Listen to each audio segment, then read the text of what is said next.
அவர் அன்புள்ள தேவன்.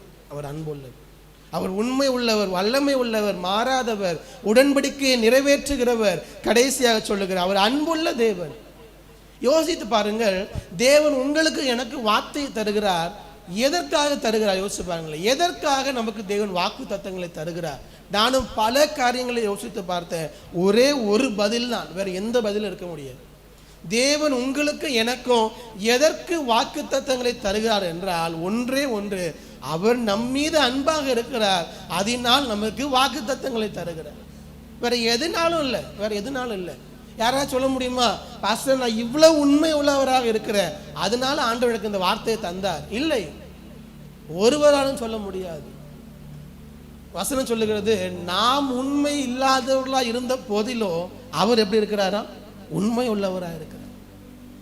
அவர் அன்புள்ள தேவன். அவர் வார்த்தை நமக்கு தரதே அவருடைய அன்பின் வெளிப்பாடு தான். நீங்க யாக்கோபை எடுத்துக்கொள்ளுங்களேன். யாக்கோபை பார்த்து ஆண்டவர் நான் உனக்கு சொன்னதை செய்யும் அளவும் உன்னை கைவிட மாட்டேன்னு சொல்றதுக்கு யாக்கோபுக்கு என்ன தகுதி இருக்கிறது? யோசித்து பாருங்கள்.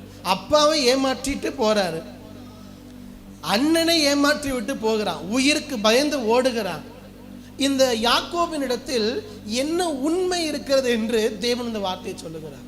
ஒரு ஏமாற்றுக்காரன். யாக்கோபு என்ற வார்த்தையின் அர்த்தமே எத்தன் தான், ஏமாற்றுக்காரன் தான். நம்ம சர்ச்சில் யார் யாக்கோபுன்னு பேர் வைக்கல, அதனால பிரச்சனை இல்லை. அந்த வார்த்தையின் அர்த்தமே அதுதான், ஏமாற்றுக்காரன்.